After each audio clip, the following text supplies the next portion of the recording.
it seems like maybe there's a different variety of problems with all of them to where they kind of landed.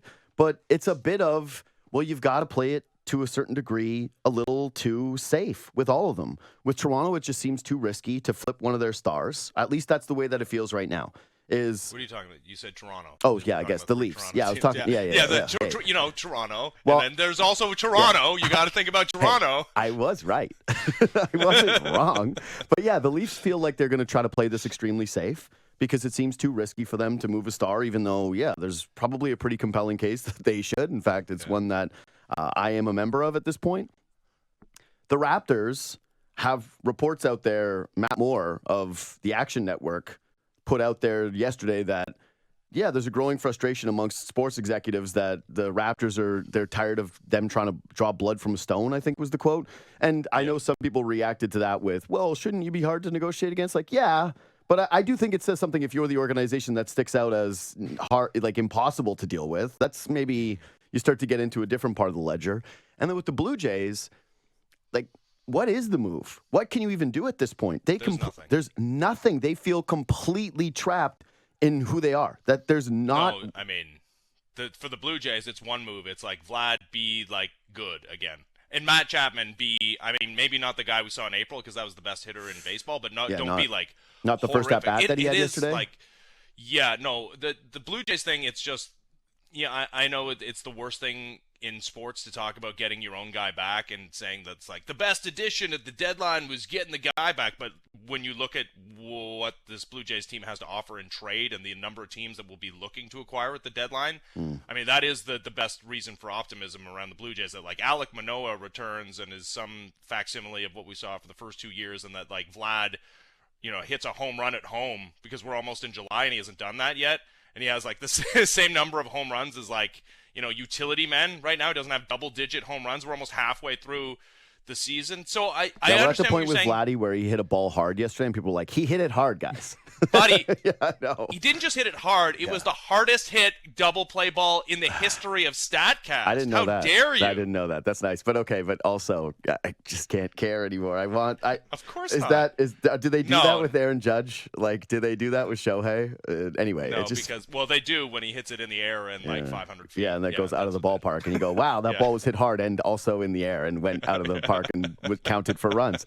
Sorry, I didn't mean to cut you off. I was going to say, I think entertainment is kind of a different thing, and I don't know if necessarily that they're correlated, that the franchise is all within the same sort of like period of dullness, whether that's related to the product. Like I would say, the Blue Jays are pretty tough watch right now when they possibly. get, I mean, they're shut out for the first time in like 100 games, but still, like the offense has been awful. Benny, they have left now.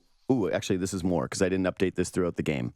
But yeah, they've left at least 540 base runners this season. Yes. 540. No, they're 25th in Major League Baseball in batting average with runners in scoring position. But that wasn't the problem yesterday. They just couldn't get anybody on. I mean, they had 5 extra base hits in the 3-game series against the Rangers. 3 of those were by Bo Bichette. Like they get singles. The Rangers had 13, by the way, in that series.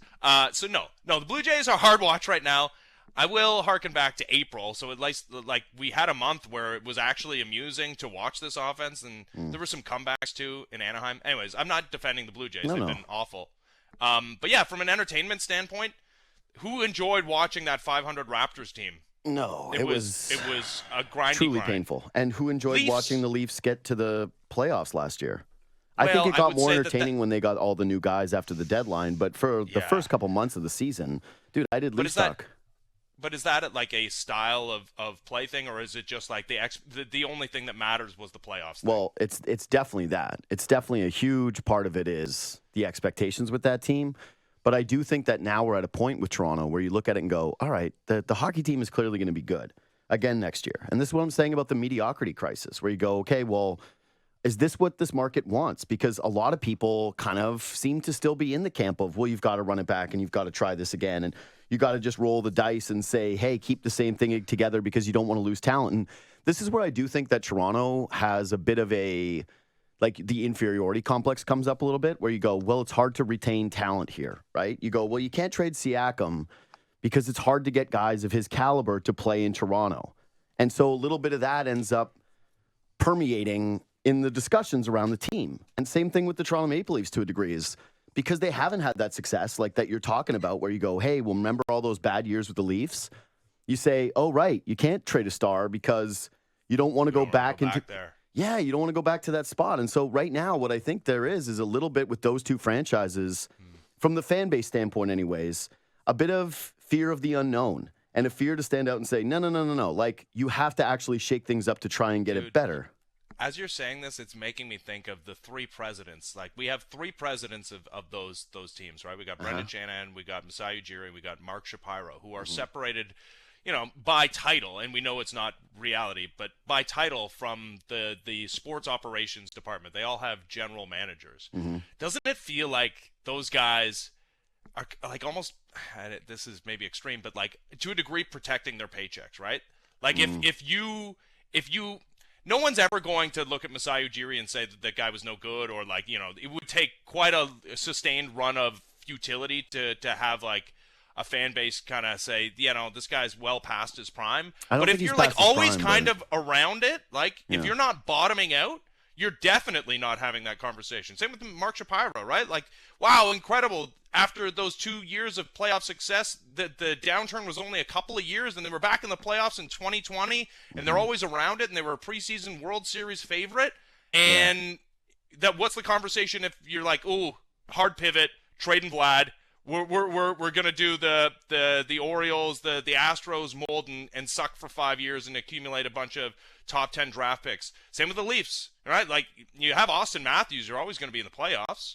Who's going to blame Brendan Shanahan for running it back with the best 5-on-5 goal scorer since he entered the NHL? Yeah, I don't think it has to be that extreme of the changes, right? Like, that's it to me is with the Leafs, the conversation should definitely be more about, hey, how do you move off of Marner? How do you move off of Nylander? How do you figure out a way to wrestle some of the power back from the stars in your organization? Like, there's this big conversation happening amongst Leaf fans right now about, would you go out and get Tom Wilson? And I can't believe the amount of people. Well, there's obviously it's if you look at it on Twitter, it's very much like it's one side or the other. But it's hard for me to envision the reluctance of some people with moving off of talented players when you know that, it's going to be harder and harder to build this team. The salary cap's not going up in some massive way. They are going to have trouble retaining some of their own guys like the David Camps of the world. So what do you think is going to be out there for them, right? Like, it's going to be hard for the Leafs to retain Noel Acciari.